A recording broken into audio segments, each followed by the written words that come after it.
Buenos días, tardes o noches. Les habla Eduardo Martínez y en esta oportunidad, junto a mis compañeros David Laetca, Marcano María Ángel, Ordóñez Guián, Rivas Tanger y Velázquez Luis Manuel, daremos cumplimientos a la actividad denominada Entrenando a tu Dragón, prevista como parte de la Cátedra de Introducción a la Psicología, impartida por el profesor Gustavo Salas. Les invitamos durante estos minutos a compartir un espacio que nos dará algunas nociones importantes sobre el condicionamiento operante. Es importante iniciar señalando que el experimento en ejecución toma como bases las teorías de el conductismo, entendido como una corriente psicológica, la cual se enfoca en el estudio del comportamiento observable de los seres vivos a través del uso del refuerzo positivo y negativo. El condicionamiento operante es una forma de aprendizaje que consiste en asociar un estímulo o una respuesta con la finalidad de que la conducta se repita o no se repita. Vale señalar que esta clase de condicionamiento se diferencia del clásico, en que aquí la conducta es emitida por el organismo y no por el estímulo. Es instrumental y no respondiente. La influencia del refuerzo parcial fortalece la respuesta y se resiste la extinción, contrariamente al condicionamiento pavloviano, en donde la respuesta se debilita al no recibir reforzamiento continuo. Esta área de investigación está directamente asociada al nombre de Skinner, psicólogo quien durante los años que van la década de los 30 a los 50 de la anterior centuria, produjo la mayoría de sus trabajos experimentales, suficientes para influir de una manera notable en la sociedad y la cultura de su tiempo. Así, vemos la influencia de Skinner en la educación, en la guerra, en la industria, en la carrera espacial, etc., de todos los Estados Unidos. El aprendizaje por ensayo y error de la conducta instrumental tiene sus mayores aportes partiendo de Thorndike. Para él, una vez introducido el animal, la actividad fundamental del experimento es por una parte medir la progresiva disminución de errores que se producen a partir de la actividad y por la otra modelarse una conducta por aprendizaje. Se cuentan los movimientos que el animal hace hasta que ésta acierta, ya que el animal cada vez pierde menos tiempo. Realiza respuestas exitosas y el número de errores desciende progresivamente. De manera que para Thorndike, los movimientos exitosos quedan fijados o conectados a la situación, y el aprendizaje consiste en la adquisición de nuevas conexiones y en la eliminación de otras, entre la situación y la respuesta del animal. Estas conexiones inteligentes entre situación y respuesta las va a entender Thorndike en términos de leyes de asociación. Thorndike sienta las bases del análisis funcional de la conducta de Skinner. Por su parte, Burrhus Frederick Skinner fue el encargado de revolucionar la investigación de la acción humana a través del conductismo radical, influido por el psicólogo conductista John B. Watson. Creía sinceramente que los progresos mentales internos no son los responsables de originar la conducta humana, sino los factores externos y medibles. B. F. Skinner creía, en definitiva, consideraba que la conducta operante y no la conducta respondiente, la clase de comportamiento más corriente universal y versátil, lo cual significa que a la hora de modular la conducta importan más las consecuencias que los estimulan que la que precede. Son los resultados de las acciones lo fundamental, dice Skinner, ya que es a partir de esto cuando se revela la verdadera utilidad o no de las acciones. Una conducta sobre el medio es considerada operante porque tiene una serie de consecuencias constatables, y son estas respuestas del entorno las cuales incluyen la categoría de otros seres vivos, las cuales van alterando la frecuencia con la que se vuelve a reproducir esa conducta o una parecida. Así pues, B. F. Skinner utiliza básicamente la forma del aprendizaje asociativo conocida como condicionamiento operante, basada en el aumento o disminución de ciertas conductas dependiendo de si sus consecuencias son positivas o negativas. Desde otra perspectiva, nos corresponde orientar el presente contexto en el experimento base. Como ya hemos expresado, este condicionamiento se basa en las teorías de ley del efecto de Edward Thorndike y en el condicionamiento operante de B. F. Skinner. Dicho experimento se basa en la caja de Skinner, tomando referencias del experimento del condicionamiento operante realizado en la ULA en 2023. Desarrollado por Reinaldo Avendaño, Andrés Balsa, Andrés Rodrigo y Bastián Villalobos. El experimento base utiliza como sujeto de prueba un cavia porcellus, mejor conocido como cobayo. No obstante, la eventualidad del momento nos hizo optar por reemplazar la especie usada en el video base. Por eso se condicionó un hámster, ya que fue la especie que estuvo a nuestro alcance y la que cumplió con las características necesarias para llevar a cabo tal fin. En consecuencia, el experimento toma dos aspectos fundamentales. Por una parte, el proceso de condicionamiento de conducta, el cual consistió en una sesión diaria durante 7 días seguidos. Cada sesión conformó 10 rondas de condicionamiento operante usando castigos y reforzamiento positivo continuo. Luego tenemos el proceso de reforzamiento positivo y negativo, el cual comenzó con un castigo por conducta indeseada.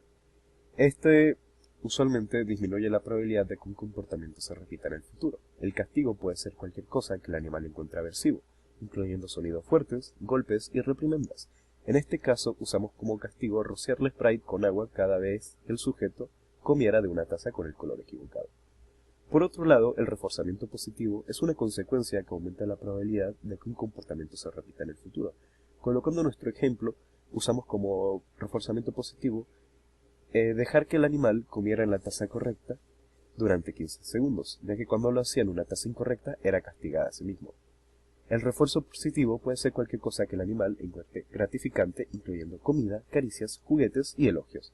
Esto obviamente cada vez que manifestara una conducta deseada. Ahora bien, continuamos. Esta es la sección en la que condensa el alma del experimento, ya que permite hacer una reflexión general y particular de la experiencia. Posterior a ello desencadena los resultados arrojados como pieza fundamental para la formulación de los integrantes del equipo, permitiendo confrontar lo planteado por los autores citados en las teorías con lo encontrado en el experimento. Los materiales utilizados a la hora de realizar el experimento fueron los siguientes: 3 recipientes de distintos colores, azul, rojo y verde, un envase tipo spray con agua, una caja con medidas de 30 centímetros de ancho por 25 de largo y 13 centímetros de alto, agua y por último alimento para perros, o sea, perrarina. Nuestro sujeto de experimentación era un Pudopus zungurus, más conocido como un hámster ruso. Esta era del género femenino y tenía una edad aproximada de 1 mes y 2 días al momento de comenzar el experimento. Esta tenía un pelaje de un tono grisáceo claro, un peso aproximado de 26 gramos y una longitud de aproximadamente 100 centímetros. Ahora hablaremos en relación a la alimentación de nuestro sujeto experimental. Antes del experimento, este comía aproximadamente 3 unidades de croquetas para perros, o sea, perrarina, y 10 mililitros de agua, todo esto 2 veces al día. Durante el experimento consumía alrededor de 3 unidades de croquetas para perros, o sea, perrarina, y 12 mililitros de agua solo una vez al día.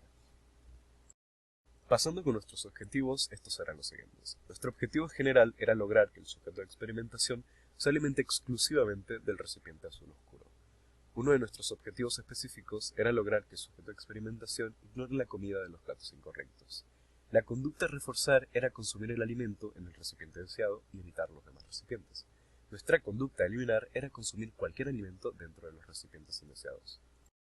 Ahora bien, a lo que se refiere a la metodología, se utilizó como técnica de recolección de datos la observación directa y como instrumento la bitácora para el registro anecdótico y la guía de observación. De hecho, a manera por ejemplo, en las próximas láminas se relata la experiencia de la primera sesión con las 10 rondas respectivas, donde en total el sujeto de experimentación logró 6 aciertos. En la primera y segunda sesión se notó un cierto interés del sujeto en el contenedor de color rojo, ya que se acercó en estas 2 sesiones. Para la tercera, cuarta, quinta y sexta sesión, el sujeto mostró un gran miedo a realizar cualquier movimiento, ya que pensaba que iba a ser castigado.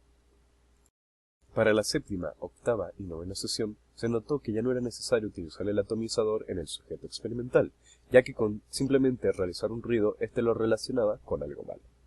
Para la 10ª sesión, se notó que el sujeto de prueba se dirigió directamente hacia el recipiente deseado, o sea, el azul oscuro, por lo cual no hubo ningún castigo. En cuanto a los resultados, es importante explicar lo que corresponde con la conceptualización de las curvas de aprendizaje, las cuales Seren, en 2018, las define como un diagrama que representa en su eje vertical el progreso en la materia, o sea, el número de aciertos del sujeto de experimentación, y en su eje horizontal el transcurso del tiempo, o sea, las rondas por sesión. Este progreso puede estar constituido por un número de respuestas acertadas, la velocidad en completar determinada tarea, la precisión con la que se realiza una función, una evaluación de satisfacción o cualquier otra gráfica que permita cuantificar un grado de éxito en una tarea. Para esta investigación experimental se tienen las siguientes variables: como número independiente de aciertos como variable independiente y número de rondas por sesión como variable dependiente. Podemos observar en la siguiente tabla gráfica que en un total de 10 rondas el sujeto consiguió una cantidad de 6 aciertos, lo cual representa un 60% de aprendizaje o modificación de la conducta. Para la siguiente gráfica podemos observar que en un total de 10 rondas hubieron 7 aciertos, manifestando un 70% del aprendizaje o modificación de la conducta. Para la sesión número 3 se consiguieron 7 aciertos en un total de 10. En otras palabras, se logró un 70% de aprendizaje o modificación de la conducta. Para la cuarta tabla, se observa que el sujeto experimental logró en un total de 10 rondas la cantidad de 9 aciertos, lo que representa un 90% de aprendizaje o modificación de la conducta.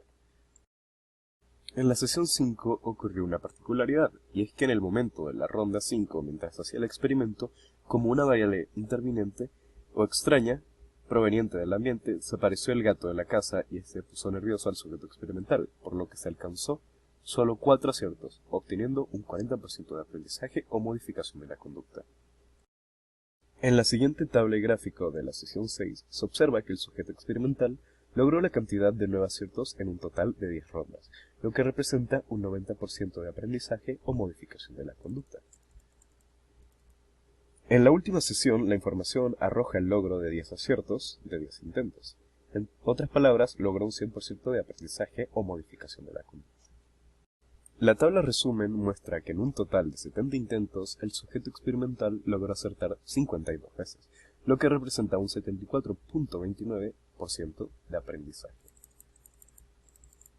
Por último, el análisis estadístico refleja que efectivamente se cumple la teoría del conductismo con condicionamiento operante, toda vez que mediante la asociación de un estímulo o respuesta se alcanza la repetición de una conducta, la cual se refleja en el gráfico que a medida que se realizaban más sesiones, el sujeto experimental incrementaba su porcentaje de aprendizaje o modificación de la conducta, el cual consistió en que se alimentara únicamente del envase azul oscuro, por lo que se cumplió el objetivo de la investigación. Finalmente, nos corresponde enfrentar la experiencia pedagógica del experimento, donde es indiscutible lo importante que todo esto es, ya que inicialmente el conductismo se basaba en el aprendizaje por asociaciones de estímulos como método para modificar la conducta. En tal sentido, el realizar la experiencia nos permitió observar directamente cómo se logró modificar la conducta, participar de los avances y observar el crecimiento del sujeto experimental. Es un aprendizaje desde el aprender haciendo. La experiencia es ante todo una actividad dinámica que permitió una mayor comprensión de las teorías del aprendizaje y ley de asociación, mayor comprensión del vocabulario y manejo del mismo, así como de los conceptos que definen estos autores como relevantes para la psicología. El reforzador que actúa como un estímulo de relevancia biológica para el organismo, que es comer y beber, resultó siendo, para el sujeto experimental, un elemento favorable en el aprendizaje. Cada vez que se le premiaba comiendo por 15 segundos, demostraba una actualización mejor en la conducta sucesiva. Para el equipo nos demostraba sus avances, incluso las reducciones del tiempo en lo sucesivo. La estrategia planteada nos permitió obtener conocimiento de estos enfoques teóricos que son determinantes o influencian directamente la psicología. Esta es una manera interesante de comprender y explicar cómo aprenden los individuos, desde la experiencia, no solo desde el contexto teórico.